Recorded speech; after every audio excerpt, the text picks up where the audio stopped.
Welcome to USA Global TV and Radio, where our mission is to provide education, entertainment, hope, and inspiration.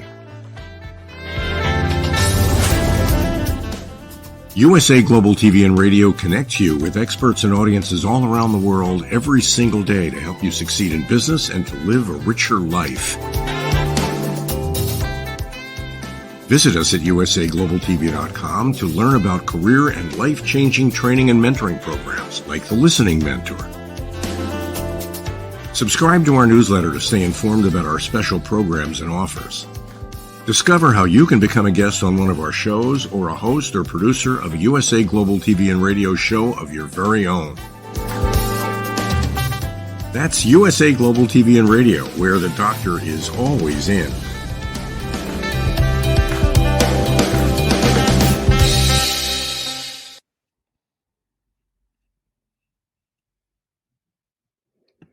Hello, everyone. Welcome to USA Global TV and Radio, where we provide world-class education, entertainment, hope, and inspiration. I'm currently traveling this week, so I apologize. I'm not in my studio, so the quality is not as good as it normally is. But anyway, we've got a show to do today, so I'm excited to welcome you to Coexistence and Sustainability with Pet Psychic Aminah. Before we bring her out, I do want to just announce, in case you're not aware, that we have an ongoing commitment to reach 100,000 subscribers by September the 15th. So we started at 37,907, and today, which is the 9th, by the way, not the 10th, it's 45,206. So we've picked up 6,106 subscribers in the last 28 days, which is amazing. On our second YouTube channel, if you're not aware, we have this as well. It's Dr. Jacalyn Kerbeck. And we started out at 6,949. And today, which is the 9th, we have 19,588 subscribers. So we picked up 10,930 new subscribers in 28 days. All right, we're going to get this show started. Our show today is about porpoises, and Pet Psychic Aminah is backstage. She's ready to join us. She's been with me since the very beginning, which is 3 years now, and still going strong. And she is not only a pet psychic, but she's also someone who's very passionate about the environment, very passionate about coexistence, and why each and every one of us, all creatures, big and small, have a right to be here. So today we're going to be focusing on the life and challenges of porpoises. Let's welcome Pet Psychic Aminah to the show. Hello. How are you today? I guess she's not too good. She just dropped off. I don't know what happened there. But anyway, it's technology. So we're going to continue on with the show. For any of you who are out there and you're watching us for the first time, please do go to our YouTube channel and subscribe. It's USA Global TV and Radio or Dr. Jacalyn Kerbeck.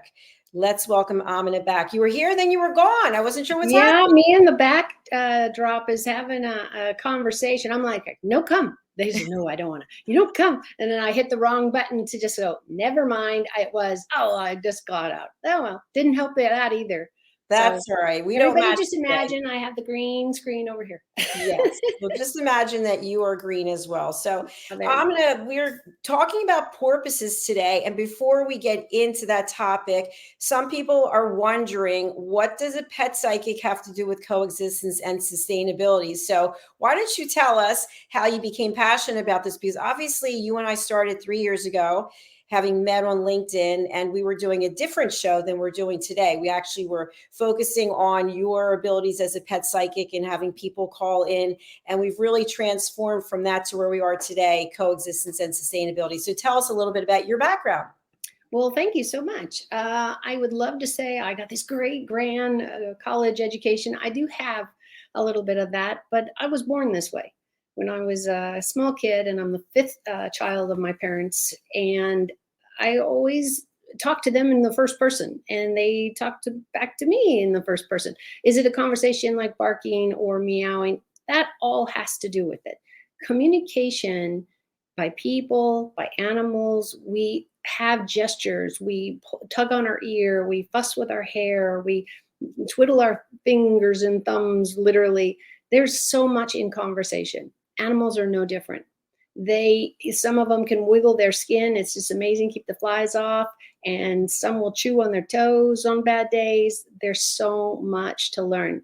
What I always encourage every pet owner is talk to your animals. And I don't mean bark at them or meow at them. Talk to them in English.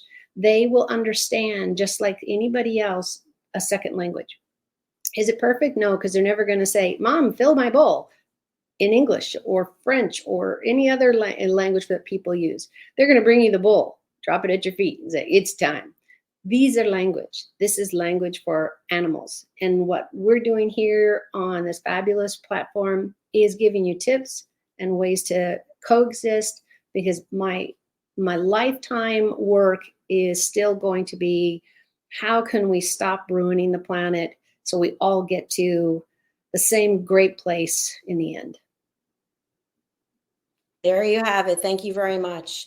So part of the education that we provide, obviously we're a global platform. We now have 55 shows, which is amazing. And again, thank you for your loyalty. I don't know why you're standing. You should be falling over and have the trees holding you. Exactly. I don't know how you do it. For enough light, because I don't have my actual lights and green screen today. So but what I'd really like us to talk about before we move into the ocean guardians, the porpoises, for people who are thinking, well, I'm walking and I see a bug on the ground, I'm just going to step on it, or something is flying around me, I'm just going to swat it. Can you please explain a little bit from your experience, your expertise, and your knowledge, how each creature is here for a reason, and there's actually a whole symphony going on? That's a great term. We haven't used that one. It is a symphony. And when you take out even one note out of, if you know music or orchestras or anything, it doesn't matter, because we all find out, wait a minute, I might need that. Wait a minute, I could use that. We're not just coexisting. We're doing more. We're creating a planet we all want to live in. So if we continue to have as much trash as we have, and we don't keep recycling at a bigger space every decade or year, we're going to continue to literally eat our resources with the way we live our lives. A cigarette butt being just thrown on the ground, it's somebody else's problem. I've never got to ask a smoker why some of them do that. And there's got to be somebody who picks it up, because that doesn't biodegrade. Oh, well, it has tobacco in it. Well, it's been chemically tested so you can smoke on it and all this type of stuff. Not everything is simple or black and white or easily solved. But if we never get in the game of easily solving, where are we going to be? So remember that when you decide to take your boat out and it's only leaking a little bit of gas, or it's only leaking a little bit of oil, there has been entire schools and places where our love for oil, and they're out there getting it, and those pipes break or something else, it's a huge catastrophic event for the animals that live in the ocean or in fresh water. Everything in moderation. If you see somebody who goes out fishing because they find it very calming and easygoing, and they love having it back, but what happens if everybody does that? Everybody goes out and fishes and brings back a whole bunch of them. Well, who's making more? Who's going to make sure that the world is balanced? We talked about on a show a couple of weeks ago, where I hadn't brought up in one of my college papers I did on beavers. And it was fabulous, because the humans decided they wanted that area where the beaver was, and they're going to build all these homes, tract houses and condos and all this kind of stuff. This is over 25 years ago. And they just said, oh, the beaver will move. Well, most of them died. And then they found out during the rainy season, the whole area flooded, and they hadn't done their due diligence to see that. And in the long run, they cut the houses back. They didn't build anymore. The beaver came back. The water problem went away. So we all need each other.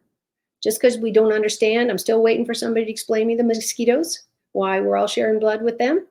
So if you know, drop me a message at bridgingworlds.ed or bridgingworlds.com. I'd love to hear from you. Thank you, Amina. Appreciate that.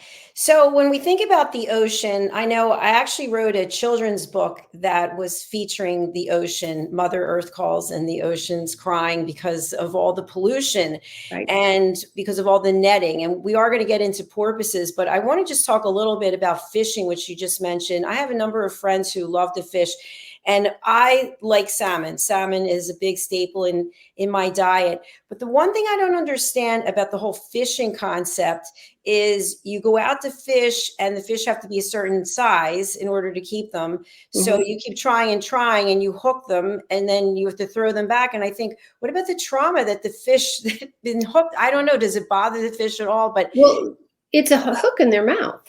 So you got to tear it out. I don't know if you've ever had a hook in any of your body parts, but sadly I have. I got it stuck in my hand and I was like, no, just leave it. I'm fine.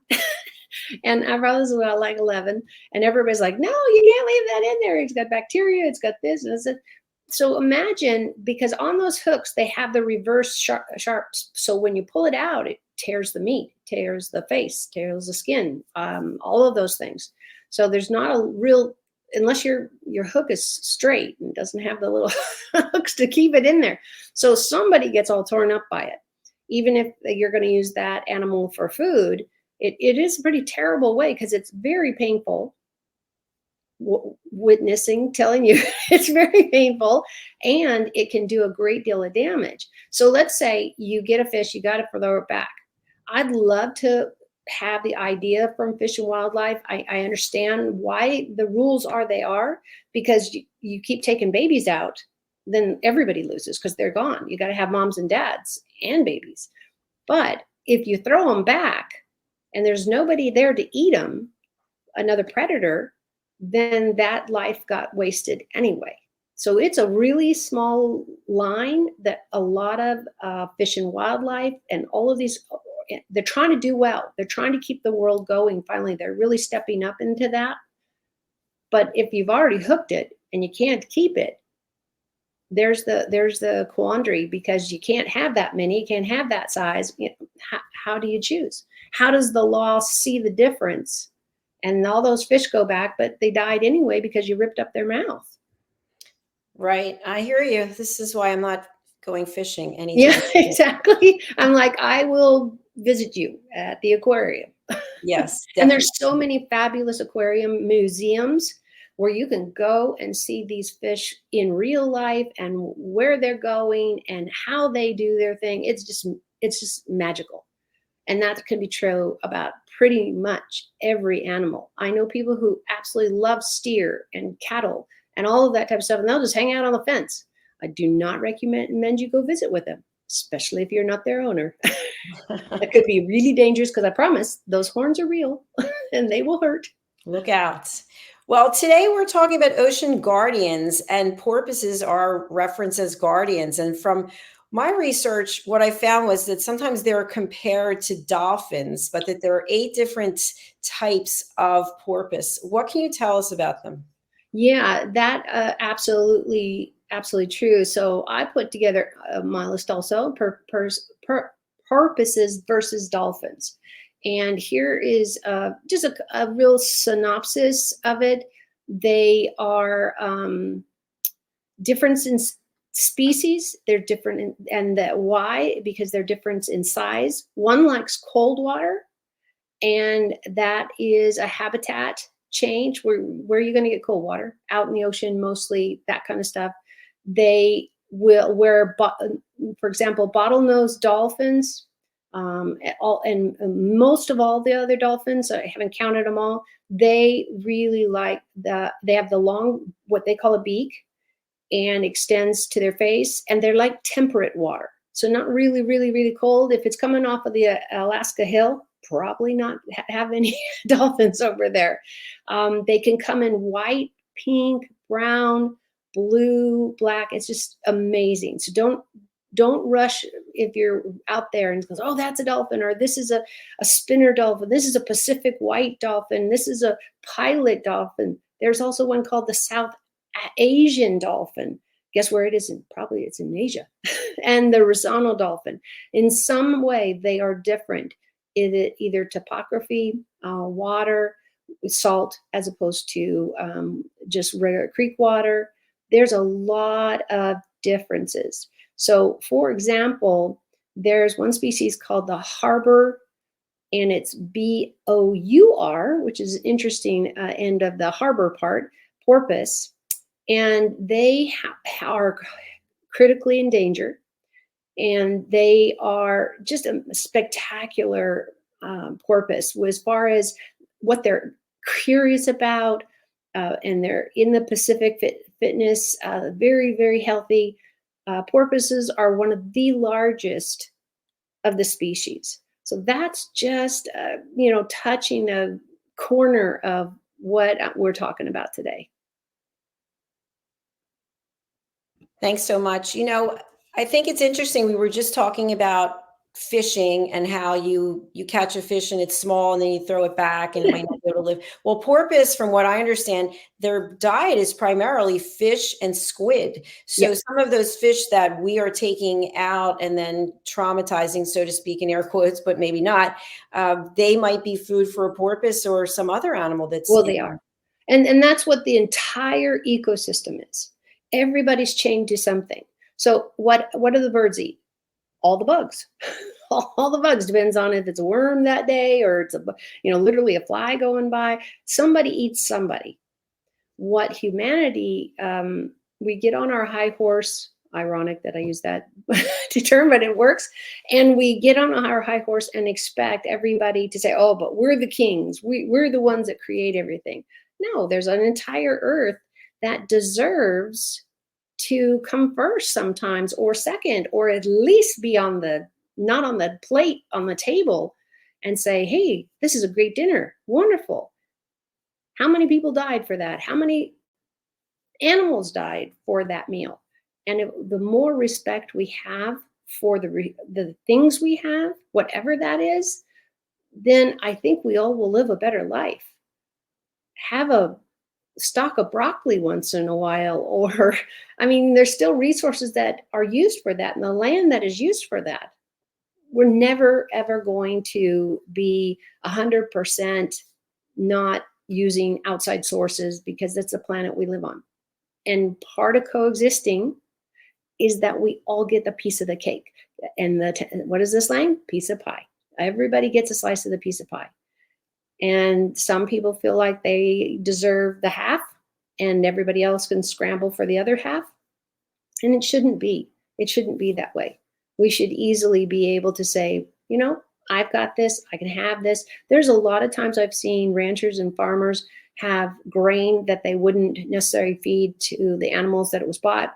Maybe it's going bad or it's not there yet. But if you know that and you check with a veterinarian, you check with other people out, there's so many animals that are bottom feeders and are going to eat the residuals of what's left. But what else? Maybe you could plant a tree that gives shade and fruits. There's so many creative ideas.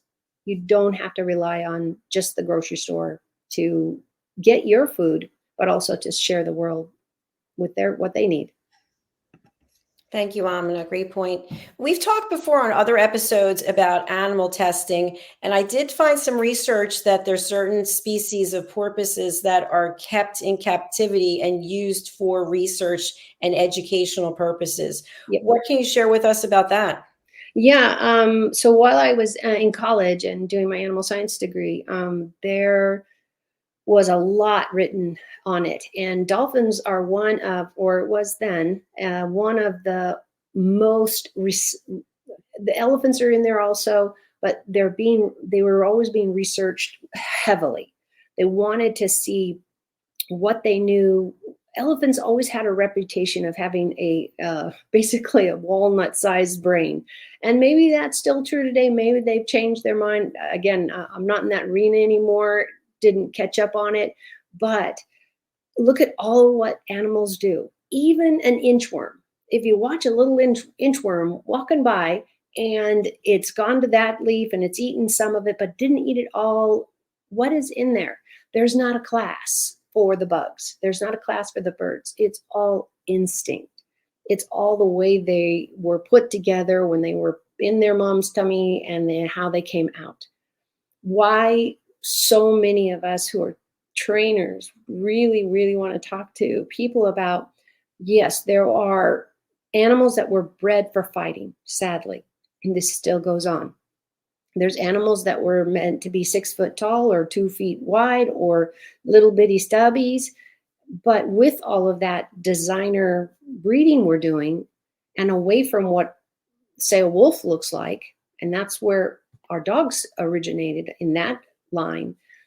And can you imagine where the cats are all coming from, different size? But this is where we now see generations later, hip dysplasia is really, really sadly common in horses. I had a horse that had one, had that, and in many other animals. And it can be, imagine the animal that has the big giant head, but a little bitty back, and then no tail.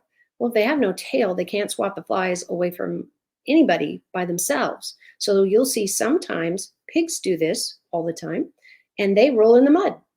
It's in cartoons everywhere. But why do they do it? Because it keeps the bugs off.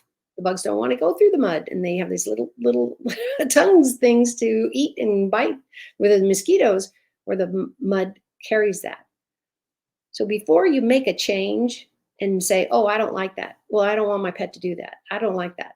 In our house, the biggest thing is, besides stop throwing up on the carpet, we have a lot of rescues, and a lot of times their tummies get upset, but also find out what they do love and what they don't love.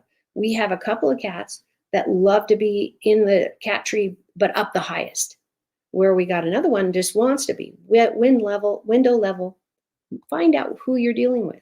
There is a personality in there. They are just like us, what we have experienced up to the point we all met each other. That's really important, to honor that and find out why they don't do something or do something. It doesn't have to be our way. It really doesn't. Thank you, Amina. I want to circle back with the porpoises because I thought something was interesting about their sleeping patterns. And what I read was that they have something called slow wave sleeping patterns, where they, even though as mammals, they have to get sleep, but the part of their brain is sleeping while the other part isn't, so that they're able to swim and move around. What can you tell us about the slow wave? Wow, you're really pulling on my college education here. That's over 10 years, 15 years old. So yeah, I hadn't thought about this in a long time. They are amazing. It's like what it seemed like when we were in the lab and really looking into these types of things. It was like you had a balloon for a head, and there was just air there, and you're sleeping, and things change, but they have the cognizant, if I can use that word, that their arms and legs and everything, and their nose, especially their ears and their nose, for all animals, especially if they're living outside, they click in minoseconds. I was like, wow, even I didn't hear the mailman coming up to the door. But let's say your cat's indoors, dog's indoors, they hear the trajectory of how the person's coming. I used to really depend on one of our pets. It was really funny because I didn't know this. I hadn't read it in my books yet, but I'm sitting there taking care of my daughter, making sure they're getting ready to take a nap or something like that. And the cat will all of a sudden sit up, turn his head, and then look at the front door. And I was like, oh, somebody's coming to knock up the door. And it can really freak somebody out if you get there first. But it was amazing to have the understanding on my part that this is what they are. So after a while, I just looked at my kids. And porpoises are amazing. Animals are amazing. Have you ever thought, Dr. Jacalyn, how they sleep? Because they have to be in the water all the time. Yeah. It's interesting. That's what I thought was so fascinating about porpoises, because part of their brain is shut off. So I imagine that other animals have the same type of thing. But from what I read, that the porpoises can't sleep 100% of the time with their entire brain. Yeah, yeah, and that's why there's so much studies still being done today to really understand the brain. Because how interesting is you can shut off that side and then turn on that side, and some animals have a lid. The ones in the water specifically, they have a clear lid so they can keep their eyes clean for all the stuff coming at them, but they can still see. So it'd be like us wearing glasses, but more like, the ones that fit in your eye and something like that. So the way that they're put together is for the environment they're supposed to be living in. So again, if you decide elephants should live in the desert, some of them are made for that, but not most. So a lot of people find they get trapped in an animal they think will be cute, it'll be wonderful, we'll get this lizard, we'll get this thing for my kids and I, and you find out, wait a minute, they're losing their skin all the time. Usually, if it's not a natural sloughing of the skin, and a lot of the animals do that, we're talking stress. So where you have your terrarium or your housing for an animal that's in a cage, make sure you know what kind of environment they need. For bunnies and rabbits in general, I showed those for years. They have the worst acidic urine. So we would make the hutches, that's what the cages are called, out so the urine and the little pellets of poopy could go through. But guess what, Dr. Jacalyn? After a few times, a few weeks, it's felt like a few weeks, it was probably a whole year, and I had to replace the metal bottom because their urine is so acidic. And that's just the way they're made. It doesn't mean they need more water, but they need water. It's really, really important. So if you decide to adopt a rabbit and you don't know they'll burn a hole in your carpet if they be, you might want to look into that before you adopt, because so many of the animals have these needs.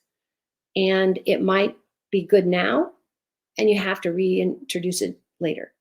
Be open for that. Thank you so much. Openness is key. One thing I just want to discuss also, whether it's porpoises or any type of animals, we've talked about this, but not specifically about the ocean. What are your thoughts about going fishing and collecting sea creatures to put into your aquarium at home? Well, they don't transfer very well because you're really doing the shock and awe. We've all been to like the fairs and things like that, and they put ping pong balls and you put them in little cups. Those are meant, these little fish are been made for retail, but you got to get them home in that bag for that. So if you're going to go out to the ocean, you're going to go to salt water, you're going to go seawater, you're going to go mountain water. It doesn't matter. Whatever the animal is, find out what they need. Now, if your whole point is to fish and eat them, not all, a lot of people who go fishing, they got them right then and there. They have a table, usually if it's somewhere on a dock or something like that, there's a place to do that. They usually throw the innards out back into the ocean. I've seen it all. People fry it, all of that kind of stuff. But by taking it out, you're keeping it from rotting. Let's say you're going to get it home, you're going to put it in the freezer. Well, you don't really want to do that with all the guts in there, and it can cause all kinds of taste issues besides care issues. And I'm sure a professional fisherman can give you very many more details. I'm just trying to give you the broad strokes of everybody needs something specific. All dogs are not necessarily going to eat the same food.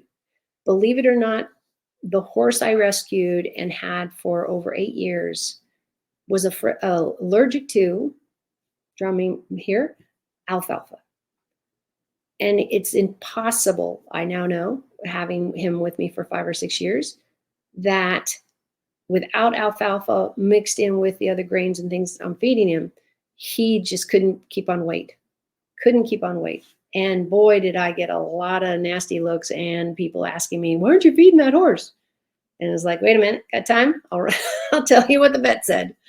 And you need to give graciousness there and ask somebody, hey, are they supposed to be that thin? Are you trying something new? Are they sick? There's a nice way to pretty much almost ask anybody anything. And we all learn. We all take that education. That's what we're providing here, global education for sure. So, what are some of the things that I haven't asked you today that you'd like to talk about when it comes to porpoises or any other animals that are living in the ocean or even in the rivers? If you really, really want to see them, I would love that you guys all rent a boat and go out in their area. But I don't know what kind of boat you're, getting and what kind of pollution they do or not, or what they're, maybe they're just out. There's whale watching groups, and there's all kinds of regulations against that. So hopefully that carries over. But if you're not able to do that, I don't know about your area, but I haven't seen a pet store, Dr. Jacalyn, in, I don't know, 10 years. They all ran away or something. But if you really want to be around animals, go volunteer your time at the shelters, because these animals are left or had too many babies or whatever the reason is, they are there. They get adopted and get new homes faster when they're handled, when they're, having as best a life as we can while they're in a kennel and in cages. And you can do that and not have to take any of them home, not have to feed anybody. You go to the store and buy their food, do their vaccines. You'll learn so much about yourself. You'll learn so much about volunteering. I'm a huge, huge advocate to volunteer. If the shelter is too hard for you, then maybe go somewhere you can clean the floor for them and just be around the animals, depending on your age and your experience. I worked at a wildlife sanctuary where we had animals that should never been in homes. And so they came to the wildlife sanctuary, and we did have a whole troop of medical research chimpanzees. You can't put those in zoos. They carry all the diseases they were tested on. So the need is out there. The need is out there if you can be creative in thinking and just start networking with people. Say, hey, you know anybody who, wants their cat babysat, or, start low and you'll build it from there. Talk to your mom and dad, talk to your friends at school. I'd love to have a cat. My dad's allergic to it. It can happen, but he said I could, maybe go and take care of somebody's. You'd have to drop, your clothes as you come in, because some people are deathly, their allergies are really, really bad. But guess what? The neat thing is, hopefully your family member who has a little bit of allergies will get better just being lightly exposed in their own time. So do think about that.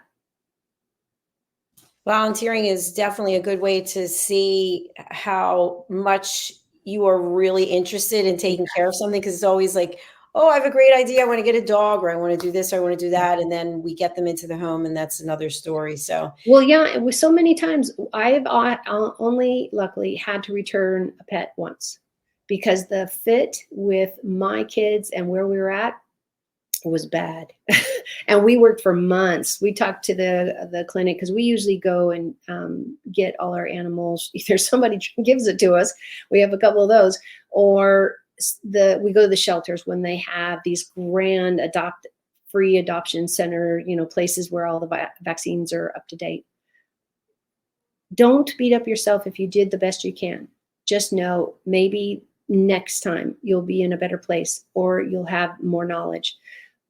If you cannot reach out to have somebody help you at the time, sometimes, I don't advocate it unless it's health for both of you. The cat's not happy, the dog's not happy, the people aren't happy. It's not always a best fit. Sadly, we have divorced parents too. So we do this all over the place. Sometimes a relationship just doesn't fit at that time. Doesn't mean you can't do it later. Or go help somebody else who has cats, who has a dog, who needs their lawn mowed, and they let you play with their lizard. Be creative. You just never know when people are going to say yes. And if you can just share with us, if you actually have a pet and you decide you don't want it, what can you do? Well, that's what I'm talking about, especially with, oh, this didn't work out. Be careful on, yes, I want you to tell the truth. If you go to the shelter and say, we really can't handle him, He's runs around too much. He never settles down. We can't get any sleep. And now he's chewing on my son's homework. You just give it to the teacher, whatever that is. Please look for somebody like me or anybody who you trust that knows a lot about pets. Now, if you're doing your next door neighbor and you just assume they know a lot of stuff because they always talk about how much they know, please go to the library, read up on it on your own. Do not stick with just any trainer or every trainer. I'm not the trainer for everybody. I'm not the private speaking gig everybody, but everything is a test. Be kind on yourself, but get the help. Get the help you can. There's a lot on YouTube. You can just Google it all you want and get the titles down. All my shows here with Dr. Jacalyn are all on YouTube. You can see the ones from way back when and coming forward. There's a lot of resources that you can check out to get the help you need and where to go next. So I always recommend talk to any of your vets. Even if they're not your vet, you'll get the vet assistant on the phone probably, and they might have resources. Might is pretty low. They probably have resources that they can give you and say, hey, I know somebody who babysits cats and she knows a lot. She might talk to you. He might talk to you. Give them a try. There's a lot of resources out there. Fantastic. I want to make sure we get to look at your website, which we brought up here. It's bridgingworlds.us. Take us a walk through here of what we can find on your website. Well, the first part is I want everybody to see if they can find the kitty. Because what I didn't know when I took this picture is there's a kitty in my picture. How prophetic was that? So let me know, everybody. Bridgingworlds.us is the website.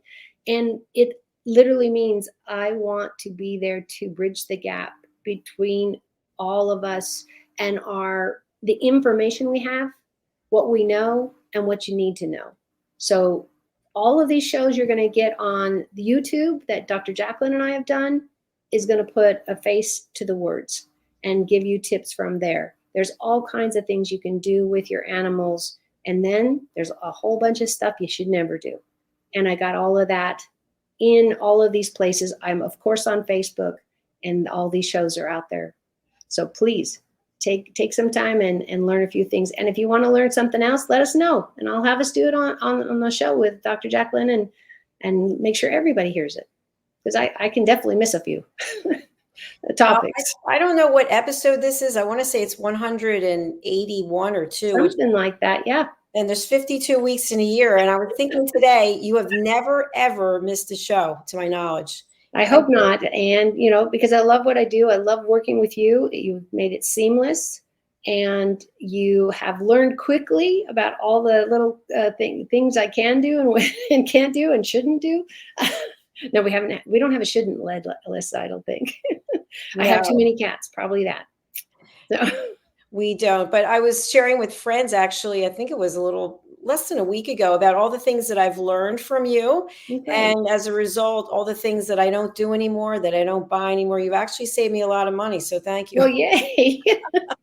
and all we need is that friendship and the caring for others and just saying, wait a minute, have you ever thought about this or this? Like, I can't tell you how many silly times, and I think you'll get this, that I don't go out and buy a can of lacquer because I'm finishing a piece of wood or something. I go out in the dollar store and get some hairspray on the ones that I just wanted to stick and work it around it. And I said, okay, I want the really stiff stuff. I just want that, because I was in cosmetology for long enough going, I can make this hair just stand right there and never move. Why can't I make the leaf? It doesn't work really well, but it's a lot of fun. And it makes a nice gloss on the plants. And then I dry them. And no, you got to have fun. Everything does not have to be for one purpose. That's very true. And we have a lot of fun together. And thank you so much for taking this ride with me. I just want to mention that yesterday I met with one of our team members in person because, we've been working virtually. So I met with Diane Floyd-Beam in person, and it was so nice. So I'd love to meet with you in person in the future as well. So absolutely got to come down to that mosquito country. I don't have enough bites in California. What do you want to leave us with today as people are either into their weekend already? It's Saturday in some parts of the world, or it's Friday night here. It's Friday afternoon for you. What would you like to share? Be kind to yourself. Be able to say, I'm sorry. Be able to love something or someone, if it's a program you want to support or whatever. And don't worry about what little you come into with, but what you're willing to learn and go out with. There's so much we can do if we do this life together, whatever that is. If it's giving up Coca-Cola or it's helping with stray animals, everything matters if you get out there and do it. And I know you can. So wishing everybody well, and hug a pet. You'll love it. Thank you. Thank you.